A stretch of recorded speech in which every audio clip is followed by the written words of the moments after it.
आज का lecture start करते हैं। इतना टाइम पास होने के बाद में chemical properties of ether.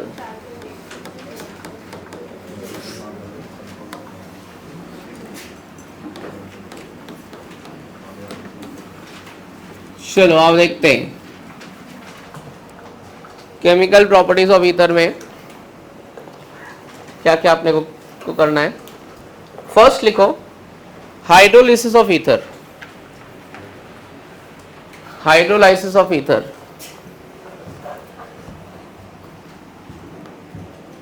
Hydrolysis of ether.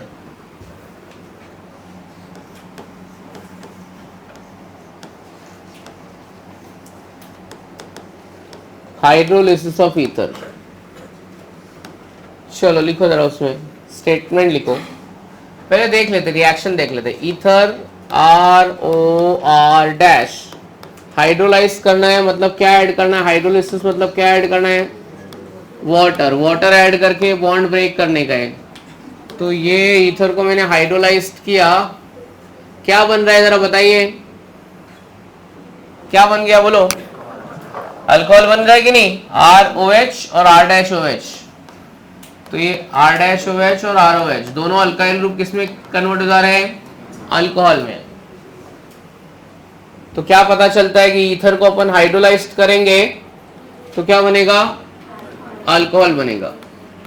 तो hydrolysis of ether takes place in acidic medium. H plus मतलब यहाँ पे H2SO4। दोबारा लिखो, when ethers are hydrolysed, when ethers are hydrolyzed, it gives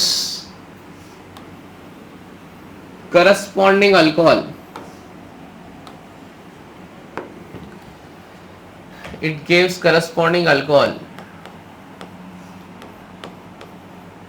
Write out the general reaction followed by example. It gives corresponding alcohol.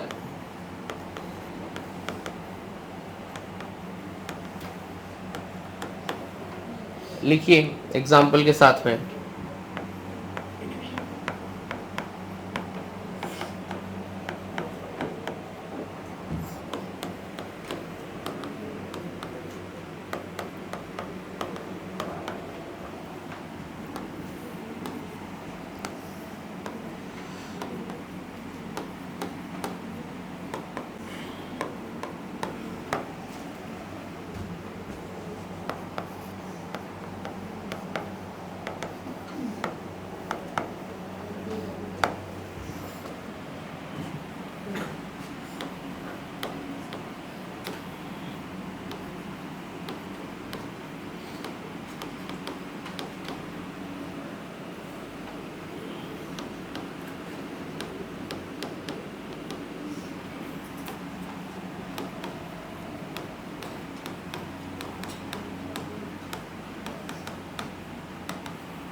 ये 4 reaction है, फटाफट ये complete करो, आंसर बताओ इसका क्या है।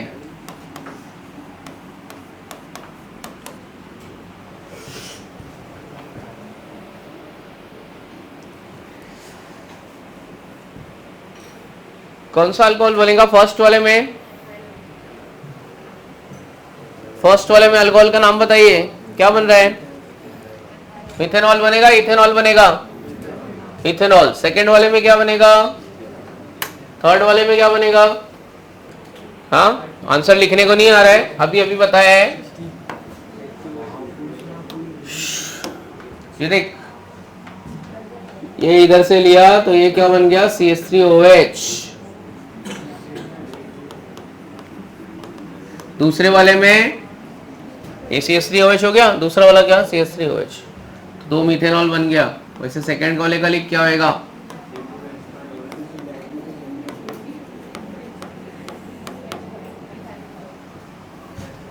दूसरे वाले में मिल गया, इसको भी लिखा था तो उसको भी लिखा। समझा? हाइड्रोलिसिस समझ गया। तो ईथर को हाइड्रोलाइज करेंगे तो प्रोडक्ट क्या होता है? अल्कोहल। पीछे वहां पे 5 लोग हो गया। आगे बढ़ सकते हैं अभी दूसरा रिएक्शन, ये क्लियर है हाइड्रोलिसिस में? कपिल समझ में आ गया तेरे को? चलो नेक्स्ट लिखो, reaction of ether with reaction of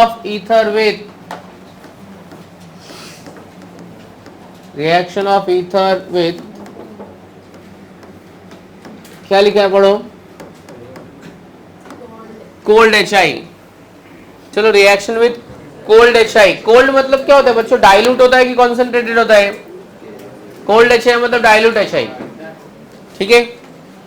अभी आओ चलो देखते हैं रिएक्शन, देखते हैं reaction of ether with cold HI। Class stop talking. ये देख, ये अपन ने लिया अल्कोहल, सॉरी अल्कोहल क्यों ले रहे हैं, रिएक्शन तो ईथर के साथ करना है। तो reaction of ether with cold HI, cold मतलब डाइल्यूट HI, ये अपन ने ले लिया ईथर। HI का नाम क्या है, हाइड्रोजन आयोडाइड, क्या नाम है इसका, या फिर आप इसको बोल सकते हो हाइड्रो आयोडिक एसिड, जैसे HCl को बोलते हैं हाइड्रोक्लोरिक एसिड, HBr क्या होगा, हाइड्रोब्रोमिक एसिड, HI क्या होगा, हाइड्रो आयोडिक एसिड। अच्छा HI में H और I के बीच का बॉन्ड लेंथ बहुत बड़ा है, क्योंकि आयोडीन का साइज बड़ा है ना, तो ये बॉन्ड आसानी से क्या हो जाता है, ब्रेक हो जाता है। क्या होता है बॉन्ड आसानी से ब्रेक, तो ये बॉन्ड आसानी से ब्रेक हो रहा है, तो आपको यहाँ पे दो प्रोडक्ट मिलने वाले हैं। कौन सा दो प्रोडक्ट मिलेगा आप जरा बताओ, ये क्या मिल गया आपको, अल्कोहल मिल गया, बरोबर है, प्लस दूसरा क्या मिलेगा, अल्काइल आयोडाइड। तो दो प्रोडक्ट मिलेंगे, एक अल्कोहल मिल रहा है और एक क्या मिला है, अल्काइल आयोडाइड। समझ गया ना, ये देखिए ROH और ये अल्काइल आयोडाइड। अब प्रॉब्लम क्या है, कौन सा ग्रुप अल्कोहल बनेगा और कौन सा ग्रुप आयोडाइड बनेगा। अगर मेरे पास दो ग्रुप रहेगा, दो अलग अलग ग्रुप है, एक मिथाइल है और एक इथाइल है, तो कौन सा ग्रुप अल्कोहल बनेगा और कौन सा ग्रुप आयोडाइड बनेगा वो देखने का। देख एक बात याद रखने का, जो छोटा ग्रुप है ना, छोटा ग्रुप आयोडाइड देगा। छोटा ग्रुप क्या देगा सर, क्यों ऐसा छोटा ग्रुप आयोडाइड देगा।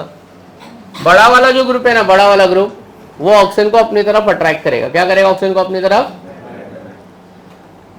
उसका रीजन है इंडक्टिव इफेक्ट। रीजन क्या है उसका, हाँ, तो इथाइल ऐसा होता है ना, ये बड़ा वाला ग्रुप है, मिथाइल छोटा होता है बेचारा, ऐसा होता है।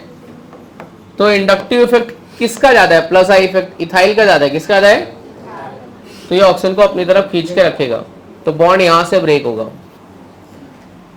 तो छोटा वाला ग्रुप आयोडाइड बनेगा और बड़ा वाला ग्रुप अल्कोहल में कन्वर्ट होगा। तो छोटा वाला ग्रुप आयोडाइड और बड़ा वाला ग्रुप अल्कोहल। तो छोटा वाला ग्रुप आयोडाइड, इसको आई के साथ ले लो, तो क्या हो गया, CH3I प्लस C2H5OH। ये बात समझ गई। छोटा वाला ग्रुप आयोडीन के साथ रहेगा, बड़ा वाला किसके साथ रहेगा, OH के साथ में। रीजन क्या है, because of inductive effect. Inductive effect हमने 11th स्टैंडर्ड में पढ़ा है, प्लस आई इफेक्ट, ठीक है। नाउ रिएक्शन कोल्ड चाहिए तो 0 डिग्री पे रिएक्शन करेंगे। 0 डिग्री मतलब क्या, 273 आइस के प्रेजेंस में। रिएक्शन मिक्सचर में आइस डाल देते, आइस क्यूब्स, आसानी से हो जाएगा रिएक्शन। तो लिखते जरा स्टेटमेंट लिखो, when alcohols are treated with cold HI, when, हाँ ईथर, हाँ sorry, when ethers are treated with cold HI,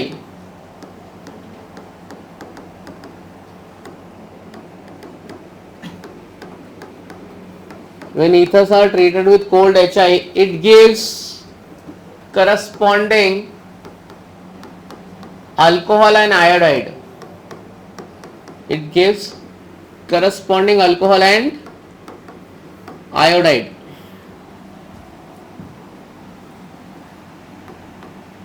और एक नोट लिखना, नोट, इंपॉर्टेंट नोट। तो नोट में लिखो, lower alkyl group is getting converted to, lower alkyl group is getting converted to क्या, iodide, whereas higher one gives alcohol. whereas higher one gives, हाँ higher one alcohol देगा अपने को। चलो, general reaction followed by 2-3 example, और 2-3 example लिखने के लिए मैं तुमको बुलाने वाला हूँ, तो चुपचाप आने का, एग्जाम्पल लिख के जाने का। तो वो आशी की दोस्त जो उसके आगे बैठी है वो एक एग्जाम्पल लिखने के लिए आएगी, नहीं आता है उधर से पता करके आओ कि लिखना क्या है, पूछ के आओ, डिस्कस करके आओ।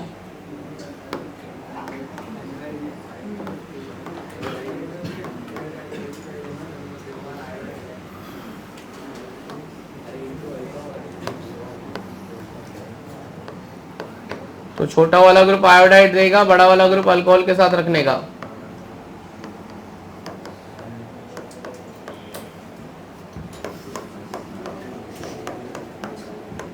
आशी तेरी फ्रेंड का नाम बता जिसकी बात कर रहे हैं अपन। रिद्धि। दूसरी फ्रेंड का नाम क्या है?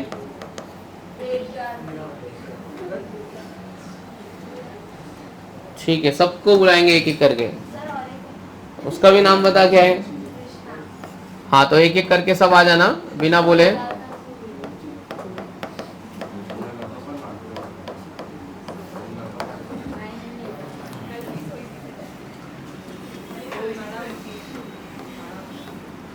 तो रिद्धि बेटा कितना टाइम लगेगा देखो लिखने के लिए?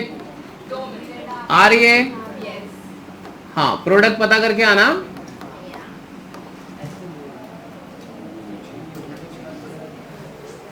ठीक है, अपने दोस्त को पूछ के आ, कुछ भी करके आ, चलेगा मेरे को।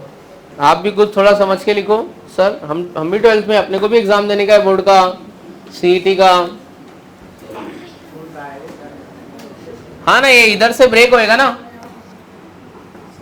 तो ये आयोडीन के साथ चला जाएगा, ये वाला ग्रुप, बड़ा वाला ग्रुप OH के साथ में आएगा। बरोबर तो लिखा है उसने, क्या बोलते हैं भाई?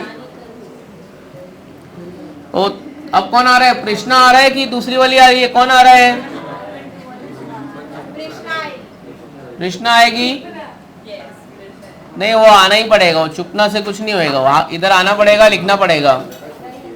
11th स्टैंडर्ड में तुमने बहुत फालतूगिरी किया है, तुमने ऑर्गेनिक केमिस्ट्री में।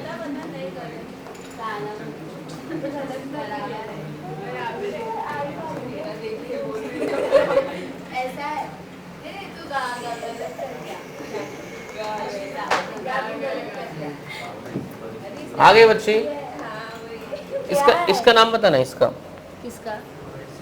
इसका, ये वाले का। अरे ये कहाँ इथेनॉल है भाई? सॉरी, ये ऊपर वाला एनिजोल है, नीचे वाला एनिजोल नहीं है। देखिए, इसको मिथॉक्सी बेंजीन बोलेंगे, तो इसको क्या बोलेंगे? अरे पहले इथॉक्सी बेंजीन का स्पेशल नेम क्या होता है? फेनेटॉल। ये सब कब पता चलेगा तुमको? 11th स्टैंडर्ड पूरा हो गया तभी भी नहीं आ रहा है। क्या किया था 11th में? कुछ नहीं। हेडिंग राइट ऑन, लिख reaction with hot HI। Hot मतलब क्या होता है? डाइल्यूट की कॉन्सेंट्रेटेड? कॉन्सेंट्रेटेड मतलब अमाउंट ज्यादा की कम? ज्यादा। तो लिखो reaction with hot HI। Hot मतलब क्या होता है? कॉन्सेंट्रेटेड। कॉन्सेंट्रेटेड मतलब ज्यादा अमाउंट। लिखो when ethers are treated with, चलना भाई लिखना, when ethers are treated with hot HI, when ethers are treated with hot HI, bracket में लिखना 2 moles। कितना? 2 moles at 373 Kelvin, at 373 Kelvin, यानी कि कितना डिग्री सेल्सियस हुआ? 100 डिग्री सेल्सियस। क्या बोला? when ethers are treated with hot HI, यानी कि 2 moles of HI at 373 Kelvin। अब आप देखो जरा क्या देगा, मैं नहीं बताऊंगा, आप खुद बताओगे। ये क्या निकल गया? हाँ, तो RI दोनों अल्काइल ग्रुप किसके साथ जाएगा? आयोडीन के साथ में। तो क्या बोलोगे? It gives corresponding alkyl iodide, तो दोनों ग्रुप आयोडीन में कन्वर्ट हो जाएगा, अल्काइल आयोडाइड मिलेगा। सिंपल रिएक्शन है।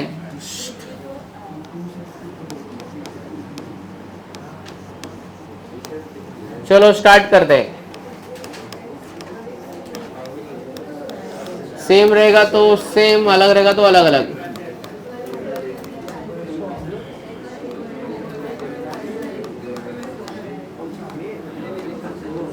कौन बात कर रहा है? किस फिर बात करना चालू हो गया तुम्हारा?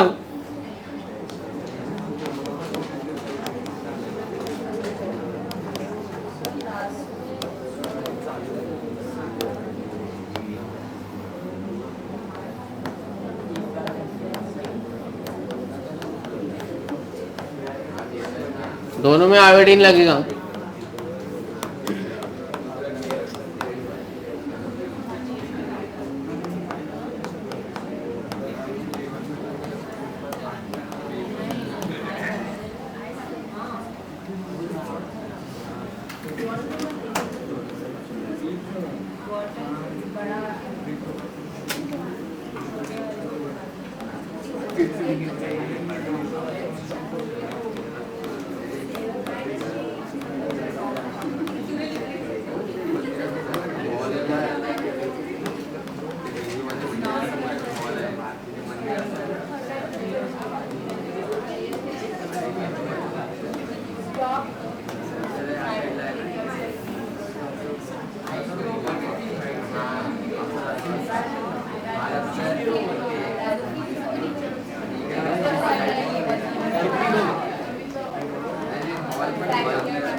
चलो कंप्लीट करो।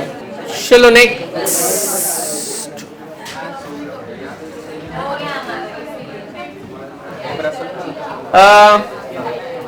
ये सब में ना एक एक्सेप्शन है, ये सब रिएक्शन में चलो ये हो गया है। एक है ना तुमको इस तरीके से, एक पहले क्वेश्चन लिखो जरा,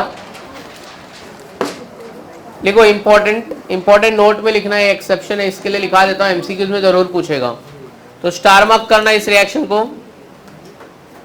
लिखो what is the action of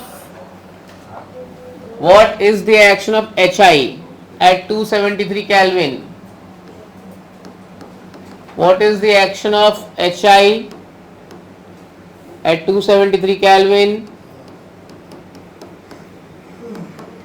273 Kelvin on methyl tert butyl ether. Methyl tert butyl ether। अब है ना मिथाइल टर्ट ब्यूटाइल ईथर पे HI at 273 केल्विन में देखो क्या होएगा। देखो 273 पे मैंने तुमको एक बात बोली थी, lower gives iodide, higher one gives alcohol, बरोबर ऐसा बोला था। तो वो वाला लॉजिक यहाँ पे नहीं लगेगा, थोड़ा सा एक्सेप्शन है यहाँ पे। क्या एक्सेप्शन है वो बता रहा हूं मैं। देखो कार्बन का जो नेचर है यहाँ पे 1 डिग्री है, 2 डिग्री है कि 3 डिग्री है। ये carbon 3rd degree carbon atom के पास बहुत ज्यादा इंडक्टिव इफेक्ट होता है। तो 3rd डिग्री कार्बन एटम क्या बनाता है? स्टेबल कार्बोकैटायन बनाता है। क्या बता, ये क्या बनाता है? मतलब ये कार्बन मिथाइल ग्रुप से इलेक्ट्रॉन लेगा और ऑक्सीजन को दे देगा, बोलेगा जा तू लेके जा इलेक्ट्रॉन। तो इसके ऊपर चार्ज कौन सा आएगा? माइनस, बरोबर है। किसके साथ रिएक्शन हो रहा है? HI। अच्छा HI में एक प्लस है एक माइनस है। HI में कौन पॉजिटिव और कौन निगेटिव है? Hydrogen is positive and iodine is negative. तो नेगेटिव वाला किसके पास जाएगा? नेगेटिव चार्ज किसके पास जाएगा इसमें से? पॉजिटिव के पास, ठीक है। नेगेटिव वाला क्या होगा? तो ये इतना पार्ट निकल जाएगा और ये नेगेटिव वाला किसके पास जाएगा? तो जो मैंने रूल बताया था वो रिवर्स हो गया ना। यहाँ पे छोटा वाला अल्कोहल बन गया और बड़ा वाला क्या बन गया? बड़ा वाला ग्रुप क्या बन गया? आयोडाइड बन गया कि नहीं बन गया? ऐसा क्यों हुआ? Inductive effect. क्यों हुआ? Because 3rd degree carbocation highly stable, तो उसके ऊपर पॉजिटिव चार्ज आएगा। तो ये पॉजिटिव है तो इसको नेगेटिव थोड़ी लगेगा, OH थोड़ी लगेगा, क्या लगेगा इसको? I। समझा? तो 3rd डिग्री कार्बोकैटायन में क्या होता है? Strong stable carbocation. क्या आएगा प्रोडक्ट, क्या आएगा बोलो? अल्कोहल कौन सा बनेगा? मिथेनॉल बनेगा, टर्ड ब्यूटाइल अल्कोहल बनेगा, अल्कोहल मिथेनॉल। और आयोडाइड कौन सा बनेगा? टर्ड ब्यूटाइल आयोडाइड। यहां से रिएक्शन ये ब्रेक हो जाएगा। चलो जरा लिख के बताओ इसका प्रोडक्ट। हाँ बोल। चलो ठीक है, नेक्स्ट राइट डाउन अगला है। Next question, reaction with PCl5, reaction with PCl5, PCl5,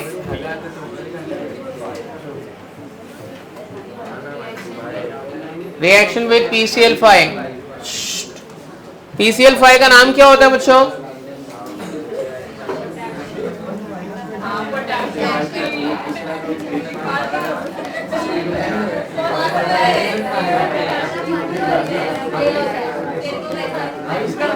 हाँ, PCl5 का नाम क्या है? Phosphorus pentachloride. क्या नाम है? आओ चलो देखते हैं अभी PCl5 के साथ में क्या है। अच्छा, PCl5 ना क्लोरीनेटिंग एजेंट है। क्या ये? क्लोरीनेटिंग एजेंट। जहां जहां पे PCl5 लोगे ना तुम, ये पूरा ऑर्गेनिक केमिस्ट्री में, वहां पे आपको अल्काइल क्लोराइड मिलेगा। क्या मिलेगा? RCl, because it is chlorinating agent. ठीक है, तो ये पहले याद रखना कि ये क्या करता है? क्लोरीनेशन करता है। क्या करता है? अल्काइल ग्रुप का क्लोरीनेशन करता है। तो रुको अभी लिखो मत, पहले मैं तुमको बता देता हूँ रिएक्शन। ये हो गया मेरा ईथर, ROR या फिर R डैश, सेम भी हो सकता है, डिफरेंट भी हो सकता है। PCl5 को मैं इस तरीके से लिखता हूं, मैं ऐसा लिखूं चलेगा, एक फास्फोरस और 5 क्लोरीन। अब क्या बनेगा प्रोडक्ट, क्या बनेगा वो देखते हैं। क्या बन रहा है प्रोडक्ट में? ये क्या निकल गया? R डैश Cl, बराबर है RCl। तो क्या क्या बन रहा है प्रोडक्ट में? अल्काइल क्लोराइड, सेम रहेगा तो सेम, डिफरेंट रहेगा तो डिफरेंट। अभी क्या बचा? बाई प्रोडक्ट क्या बचा बताओ करण सर? बाई प्रोडक्ट क्या बचा? यस, PCl3 और एक O के साथ में डबल बॉन्ड रहेगा, सिंगल बॉन्ड रहेगा? हाँ, POCl3, फॉस्फोरिल क्लोराइड। क्या नाम है इसका? Phosphoryl chloride. ठीक है, फॉस्फोरिल क्लोराइड। आप इसको डायरेक्ट POCl3 भी लिख सकते हो, पर मैंने तुमको बॉन्डिंग समझाने के लिए ऐसा लिखा है। तो लिखो जरा स्टेटमेंट, लिखो when ethers are treated with PCl5, when ethers are treated with PCl5, it gives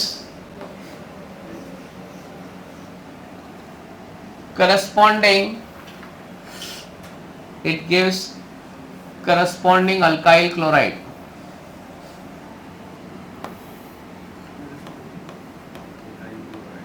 corresponding alkyl chloride. चलो ये रिएक्शन लिख लो, फिर 2-3 एग्जांपल लिखते हैं अपन।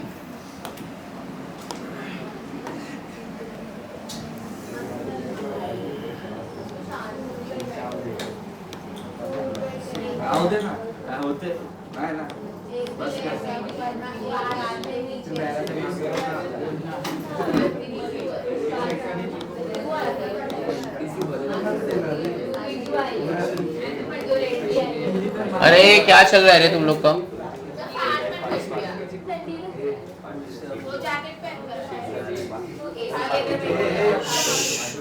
तुम लोग चलो अलग अलग बैठ जाओ। हो गया तुम्हारा टाइम, आ गया तुम्हारा अलग अलग बैठने का। मुंह बंद नहीं होएगा ना तो देख, एक एक कोने में तुमको बिठाऊंगा इधर।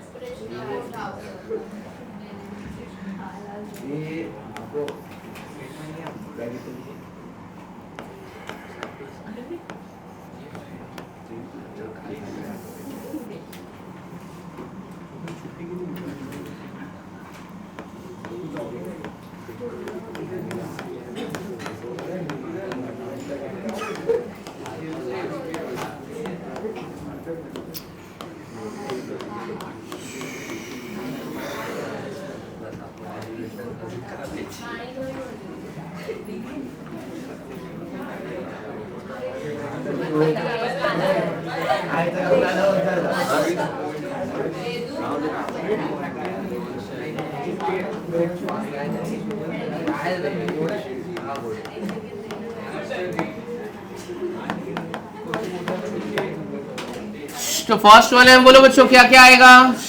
CH3Cl methyl chloride plus ethyl chloride plus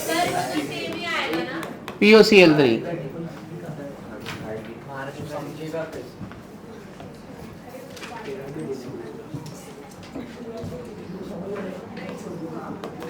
इसका नाम क्या था? 2-इथॉक्सी प्रोपेन।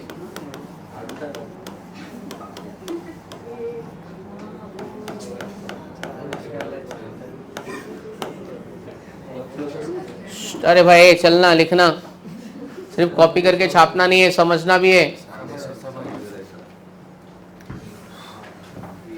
लास्ट के आधे घंटे में एमसीक्यूज भी करने गए। आज जो एमसीक्यूज का बुक मिला है सीधा बाहर भगाऊंगा, मोबाइल वाला कोई सीन नहीं होएगा। हो गया? लिखे हो गया? हेडिंग डालो। ए भाई लिखा कि नहीं लिखा? एक बाकी है। ए बोलो इसमें क्या आएगा? थर्ड वाले में क्लोरोबेंजीन, बेंजीन के ऊपर क्लोरीन। थर्ड वाले में chlorobenzene plus POCl3 plus CH3Cl, chlorobenzene. चलो अभी नेक्स्ट हेडिंग डालो। अभी right on next heading, electrophilic substitution reaction with anisole. Heading right on, electrophilic substitution reaction, electrophilic substitution reaction, electrophilic substitution reaction with anisole. अरे भाई चुप बैठना यार, कौन बात कर रहा है अभी? खाली दो ही ग्रुप है, खाली क्लास में बात करते हैं। अभी देख ले, मेरे को डिस्टर्ब हो रहा है, मैं बाहर निकाल दूंगा। अभी तुमको बार बार बोलूंगा नहीं। अभी एनिसोल में इलेक्ट्रोफिलिक सब्स्टिट्यूशन रिएक्शन करना है। 10 मिनट तक कुछ मत लिखो। अभी जरा देखो जरा, अभी एनिसोल में मेरे पास ग्रुप कौन सा रहता है? OCH3, बरोबर है। अभी OCH3 ग्रुप में ऑक्सीजन एटम इलेक्ट्रॉन डेफिशिएंट है कि इलेक्ट्रॉन रिच है? इलेक्ट्रॉन रिच है। OCH3 कैसा है? इलेक्ट्रॉन रिच है। इलेक्ट्रॉन रिच मतलब क्या करेगा? इलेक्ट्रॉन डोनेट करेगा कि इलेक्ट्रॉन एक्सेप्ट करेगा? तो इलेक्ट्रॉन रिच ग्रुप मतलब है इलेक्ट्रॉन डोनेटिंग ग्रुप है। कौन सा ग्रुप है? अच्छा, जो ग्रुप बेंजीन को इलेक्ट्रॉन डोनेट करता है, वैसे तुमको आएगा तो नहीं, 11th स्टैंडर्ड में था, बताया जरूर गया रहेगा। ये इलेक्ट्रॉन डोनेटिंग ग्रुप है, ठीक है। तो मतलब ये बेंजीन को इलेक्ट्रॉन दे रहा है, तो इफेक्ट कौन सा होगा इसमें? प्लजार इफेक्ट होगा। क्या होगा? अच्छा, पॉजिटिव रेजोनेंस होगा। पॉजिटिव रेजोनेंस की वजह से रिएक्शन कहां पे होगा? ऑर्थो पोजीशन पे होगा और पैरा पोजीशन पे। मेरे को मालूम है तुमको कुछ आता नहीं आता है तो याद रखने का। इलेक्ट्रॉन डोनेट किया, पॉजिटिव रेजोनेंस होगा तो रिएक्शन किधर होएगा? ऑर्थो पोजीशन पे होगा और किधर होएगा? पैरा पोजीशन पे। तो एनिसोल में जितना भी रिएक्शन होगा सब कौन कौन सी जगह पे होएगा? ऑर्थो एंड पैरा डायरेक्टिंग, ठीक है। कोई आपको पूछा एनिसोल में रिएक्शन ऑर्थो और पैरा पोजीशन पे क्यों होएगा, तो बोलने का OCH3 इलेक्ट्रॉन डोनेटिंग ग्रुप है। इलेक्ट्रॉन डोनेटिंग ग्रुप कौन से इफेक्ट में जाएगा? प्लजार इफेक्ट पे, ठीक है। और रिएक्शन कहाँ आएगा? ऑर्थो पैरा, क्योंकि यहाँ पे उसको इलेक्ट्रॉन मिलेगा सब्स्टिट्यूशन के लिए, बाकी जगह पे नहीं मिलेगा। ऐसा 11th स्टैंडर्ड में हो चुका है, कुछ नया नहीं बता रहा हूं मैं। अब मैं एनिसोल का करने वाला हूं ब्रोमिनेशन। क्या करने वाला हूं मैं? ब्रोमिनेशन दो अलग अलग सॉल्वेंट में होएगा, एक ऑर्गेनिक सॉल्वेंट में और एक इनऑर्गेनिक सॉल्वेंट में, ठीक है। तो पहला मैं करने वाला हूं bromination in presence of water. किसके प्रेजेंस में करेंगे? वाटर कौन से टाइप का सॉल्वेंट है? पोलार है कि नॉन पोलार है? पोलार सॉल्वेंट में रिएक्शन कभी भी फास्ट होगा। फास्ट होगा तो सारे ऑर्थो पोजीशन पे चला जाएगा और सारे पैरा पोजीशन पे चला जाएगा। ऑर्थो पोजीशन दो होता है, इसको बोलते हैं ऑर्थो और इसको बोलते हैं ऑर्थो डैश, और एक पोजीशन कौन सा है मेरा? Para position. तो पोलार सॉल्वेंट में रिएक्शन कैसा होएगा? स्लो होएगा कि फास्ट होएगा? फास्ट। तो पोलार सॉल्वेंट मैंने यहाँ पे लिया क्या है? कौन सा पोलार सॉल्वेंट लिया है?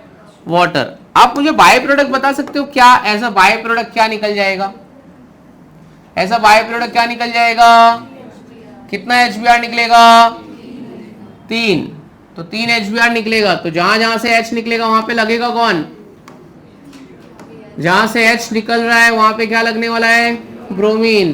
तो ये एनिजोल में 3 जगह पे ब्रोमीन लग गया। कोई इसका आईपैक नेम बता सकता है, क्या होगा इसका IUPAC name, what is the IUPAC name of this particular compound. चलो आईपैक नेम क्या होगा, एनिजोल में कौन कौन से जगह पे ब्रोमीन लगा है, कौन कौन से पोजीशन पे, 1 2 3 4 5 6, तो क्या आएगा 2,4,6 ट्राई ब्रोमो एनिजोल। ठीक है, समझा।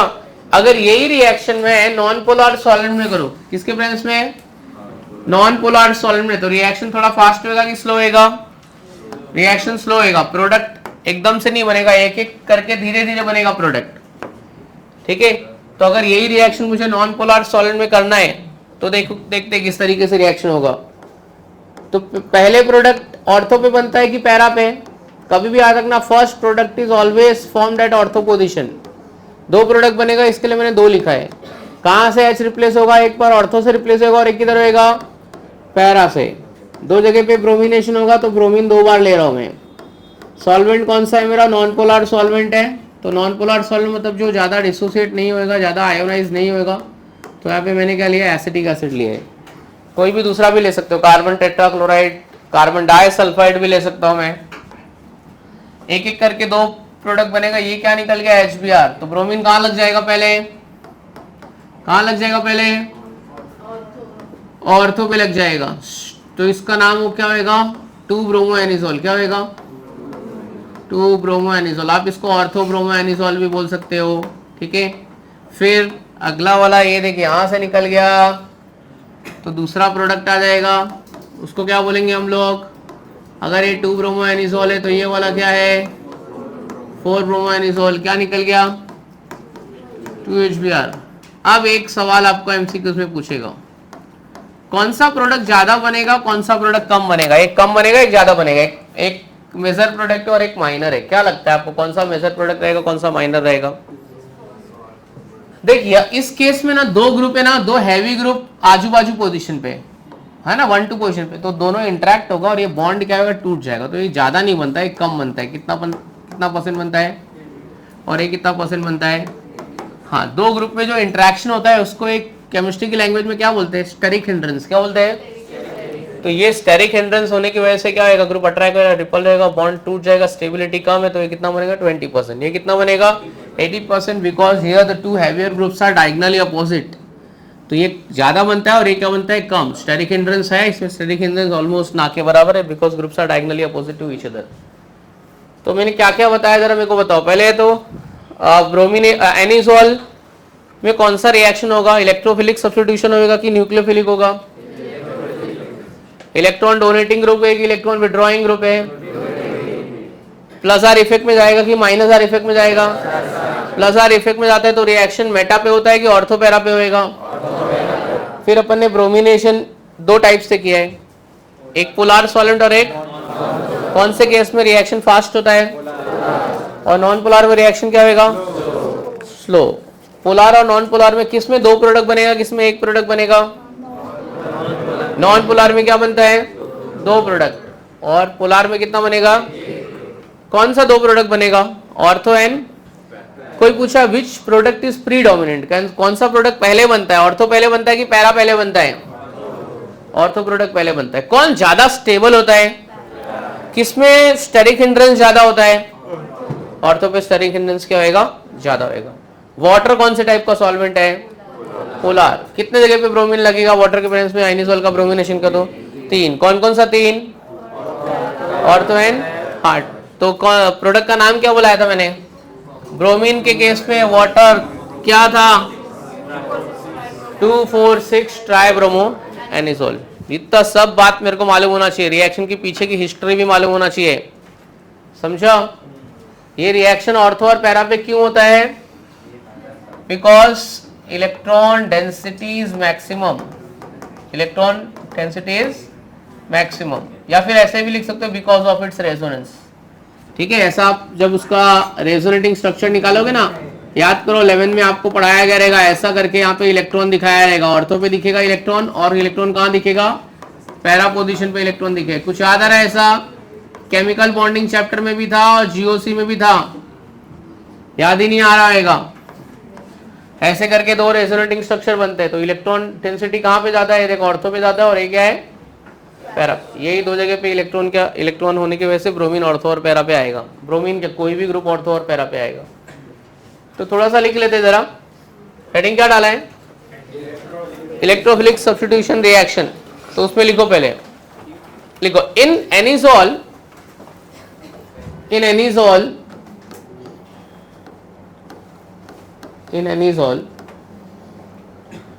OCH3 group is electron rich. OCH3 group is, ऐसा लिखना, इलेक्ट्रॉन डोनेटिंग ग्रुप।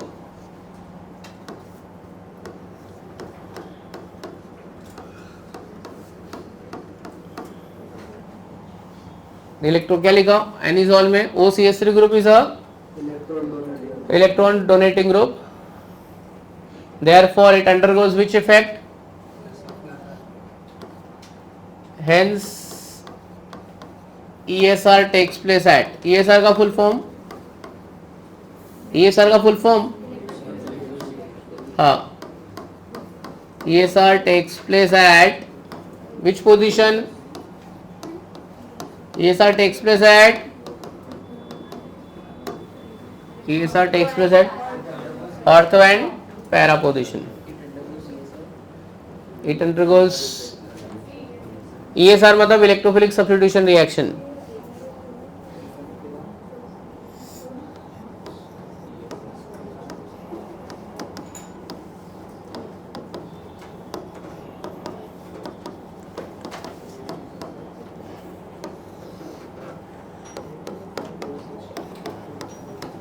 चलो अभी जरा लिखो, जरा दो रिएक्शन आपको लिखने का है, आराम से धीरे धीरे डिस्कस करके अपने दोस्त के साथ में।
चलिए लिखिए, अब कौन आ रहा है प्रोडक्ट लिखने के लिए,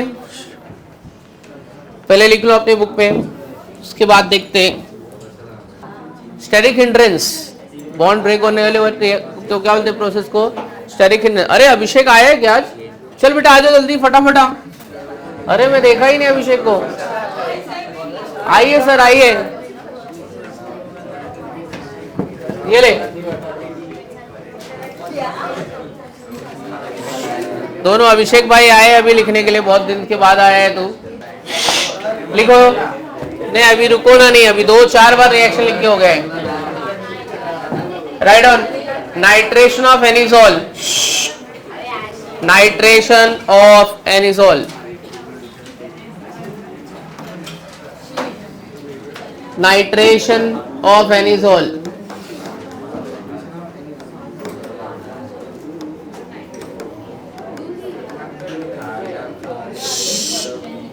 लिखो addition of NO2 group, is called nitration. Addition of NO2 group is called nitration. ठीक है, मतलब NO2 ग्रुप ऐड करने के प्रोसेस को क्या बोलते हैं? Nitration. Addition of NO2 group is called nitration. ठीक है, NO2 ग्रुप ऐड करने के प्रोसेस को हम लोग नाइट्रेशन बोलते हैं. अच्छा, दूसरा पॉइंट लिखो. Nitration reaction is carried out. Nitration reaction is carried out in presence of nitrating mixture.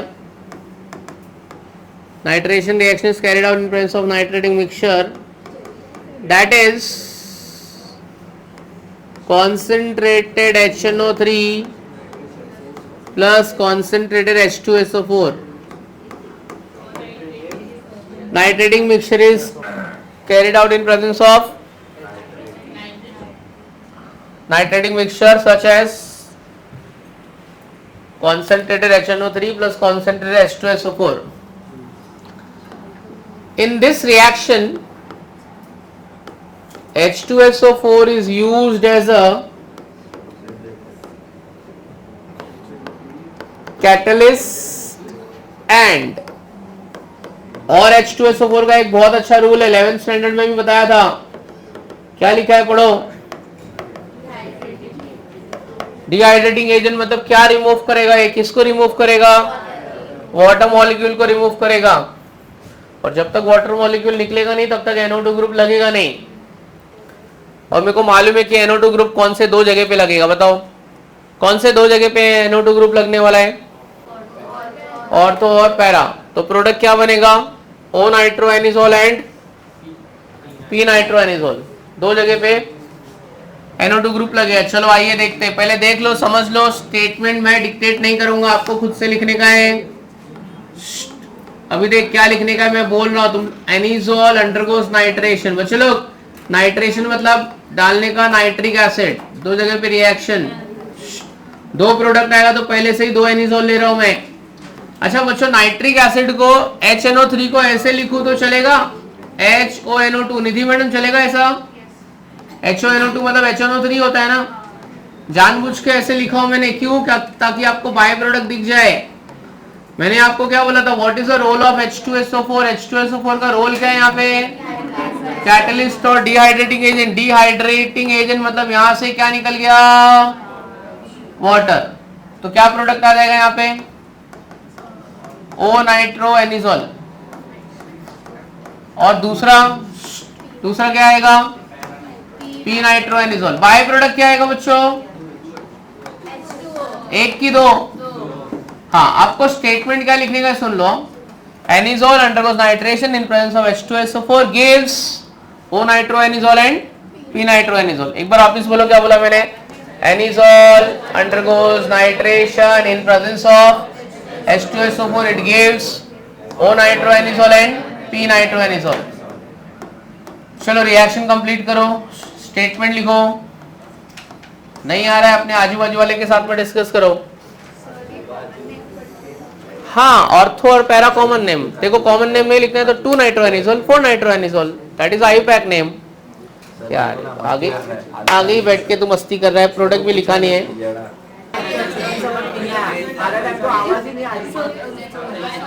Thank you.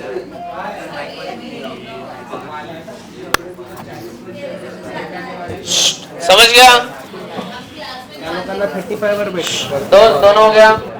तेरा कहाँ लिखा?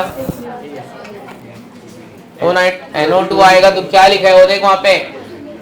और तो पे NO2 और ए. बस नेक्स्ट हेडिंग लिखो.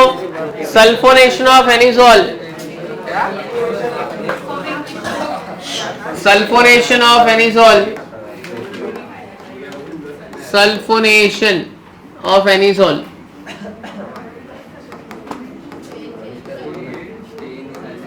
चलो लिखो. Sulfonation of anisole. लिखो addition of SO3H group. Addition of SO3H group is called sulfonation. Addition, हाँ addition of which group, SO3H group is called sulfonation. SO3H group का नाम क्या है? क्या बोलते हैं SO3H ग्रुप को? क्या बोलते हैं इसको? SO3H ग्रुप को क्या बोलते हैं? बेंजीन पे SO3H ग्रुप लग गया तो क्या बोलेंगे उसको? Benzene sulphonic acid. हाँ, तो SO3H ग्रुप को ऐड करने के प्रोसेस को सल्फोनेशन बोलते हैं। नेक्स्ट पॉइंट में लिखो, सल्फोनेटिंग एजेंट इज, जैसे नाइट्रेशन नाइट्रिक एसिड से किया वैसे सल्फोनेशन किससे करेंगे? सल्फोनेटिंग एजेंट इज, हाँ नाइट्रिक एसिड रहेगा कि सल्फ्यूरिक एसिड रहेगा? और सल्फ्यूरिक एसिड को हम लिखेंगे कैसे? जैसे नाइट्रिक एसिड को HONO2 लिखा था वैसे सल्फ्यूरिक एसिड को कैसे लिखेंगे? HOSO3H।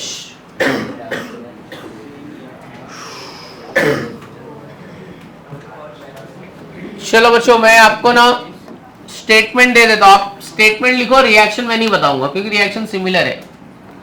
लिखो व्हेन एनिसोल, स्टॉप टॉकिंग, लिखो when anisole undergoes sulphonation,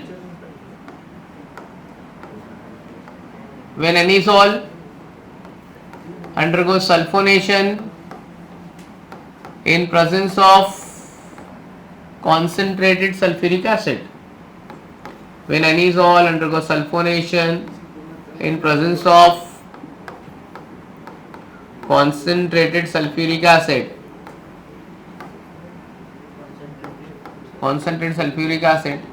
it gives O-methoxybenzene sulfonic acid. It gives O-methoxybenzene sulfonic acid and, अभी बोलो, आगे बोलो क्या आएगा? O-methoxybenzene sulfonic acid and P-methoxybenzene sulfonic acid. O-methoxybenzene sulfonic acid and P-methoxybenzene sulfonic acid. चलो जरा आप रिएक्शन लिख के बताओ जरा।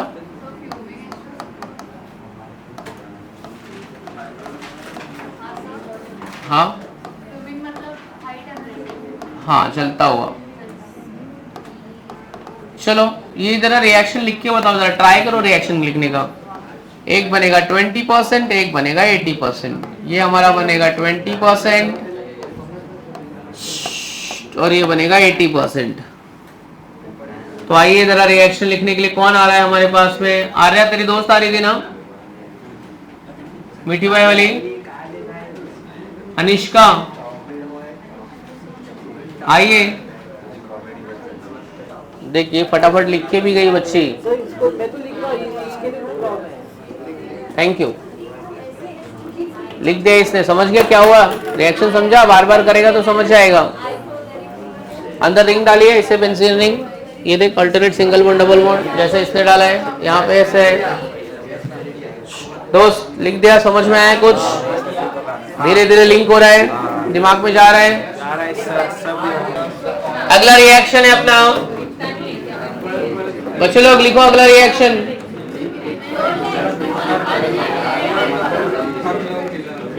क्या लिखा है पढ़ो? Friedel craft, yes, Friedel-Crafts alkylation, Friedel-Crafts alkylation reaction, ठीक है? Friedel-Crafts alkylation reaction, एक अल्काइलेशन होता है और एक असाइलेशन होता है।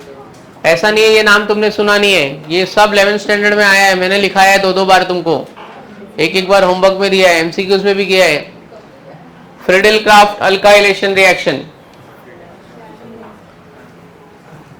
लिखो, हेडिंग डाला, लिखो addition of alkyl group, addition of alkyl group into an aromatic compound,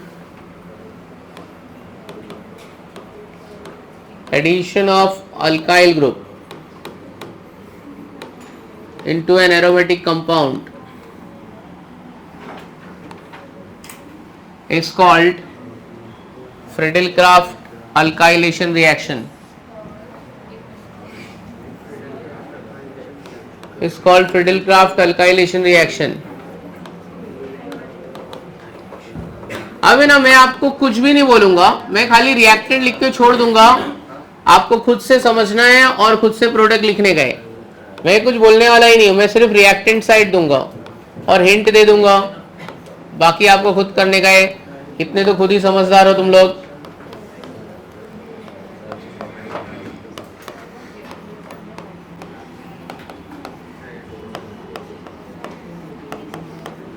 तो अभी आ रहे हैं, अभी देखो आने का है, तेरी दोस्त आके चली गई है, आ जाएगी ना बच्ची, हो जाएगा ना अपने से। क्या बोल रहे हैं? हाँ बोल रहे हैं, ना बोल रहे हैं?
चल बच्ची आजा, आ रहे हैं मैडम।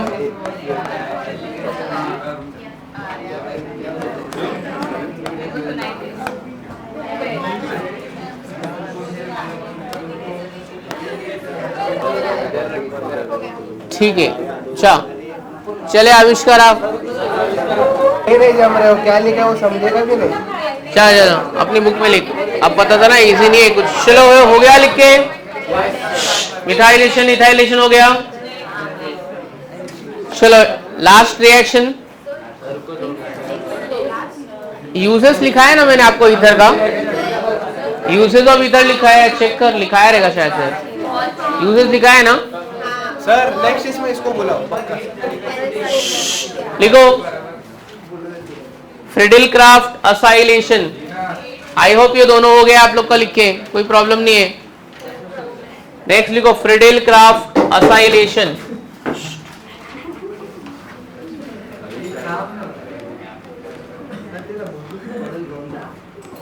फ्रिडिल-क्राफ्ट असाइलेशन वो अल्काइलेशन है बेटा, ये असाइलेशन है।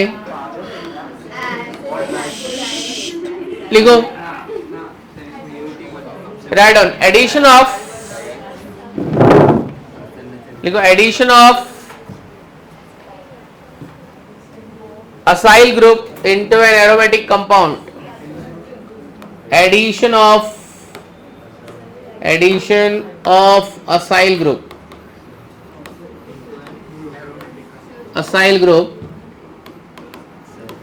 into an aromatic compound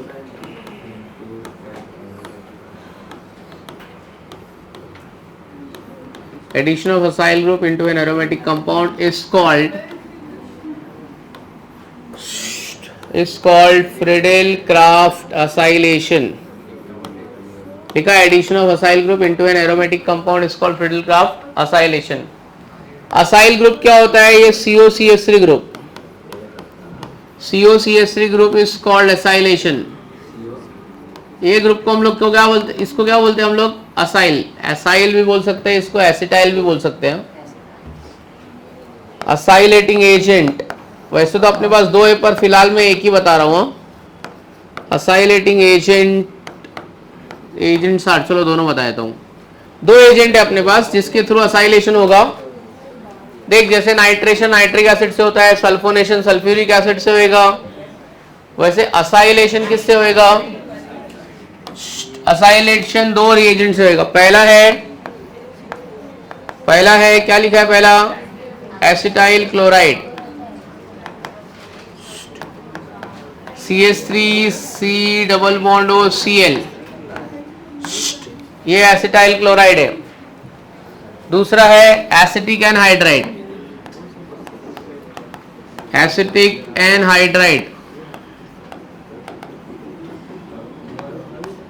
CH3C double bond O C double bond O CH3।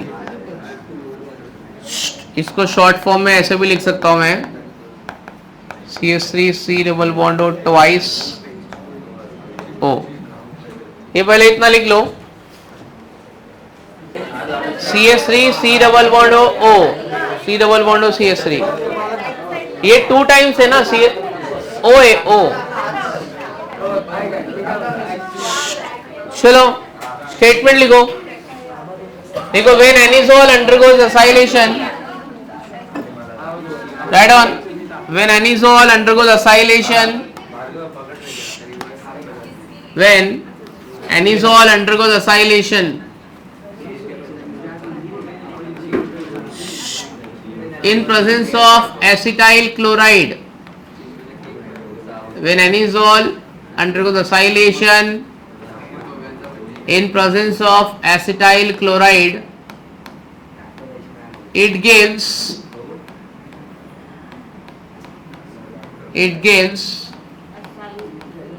O-methoxy acetophenone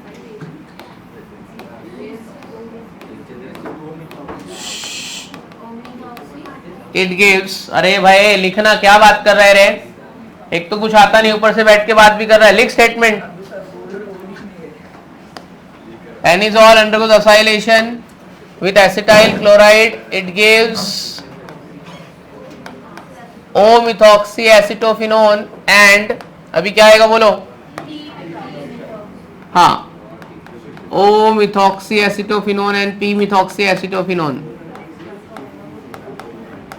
O-methoxy acetophenone plus क्या आएगा? P-methoxy acetophenone।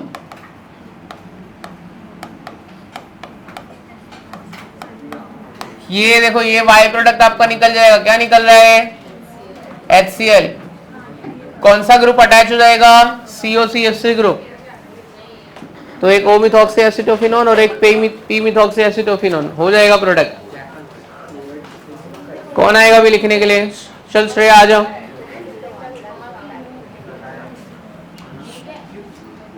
आजा लिख के बता दे। O-methoxy acetophenone and P-methoxy acetophenone।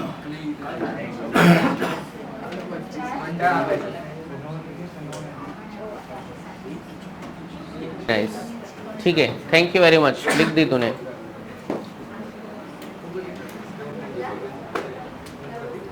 तू लिख दिया, समझ गया सब एक ही जैसा रिएक्शन था ना, सब ऑर्थो और पैरा पे सब्स्टिट्यूशन हुआ है। चल वेदांती अभी तू रेडी रहना, अभी कॉन्सेप्ट मैप अभी देने वाला हूं मैं। कॉन्सेप्ट मैप मतलब बहुत सारा रिएक्शन, जो भी आज पढ़ाया गया है उसी का रिवीजन, एक टाइप का वन शॉट।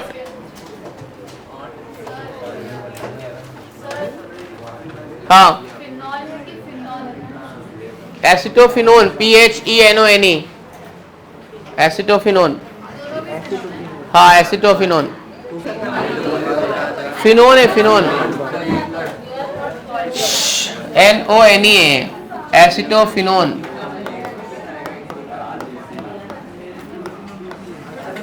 O-methoxy और P-methoxy। चलो हो गया, आओ चलो अभी हेडिंग लिखो, concept map of anisole. Heading right on, concept map of anisole. बहुत सारा रिएक्शन अभी लिखने का अपने को एनिसोल से। एक बार रिवाइज कर लो, जब तक मैं ये ड्रॉ कर रहा हूं तब तक आप एक बार सारे रिएक्शन रिवाइज कर लो।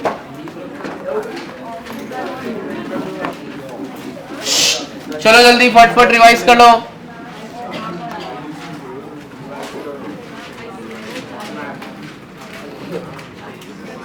जितने भी रिएक्शन हुए आज स्टार्टिंग से,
चलो मैं पहले इसमें से कुछ सवाल पूछूंगा, फिर उसके बाद आपको आंसर लिखना है।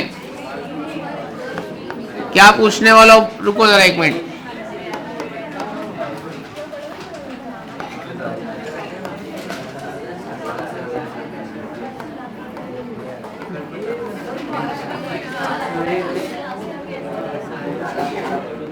चलो ये ऐसा आपको ड्रॉ करना है, इसके आगे प्रोडक्ट लिखने का है, ठीक है।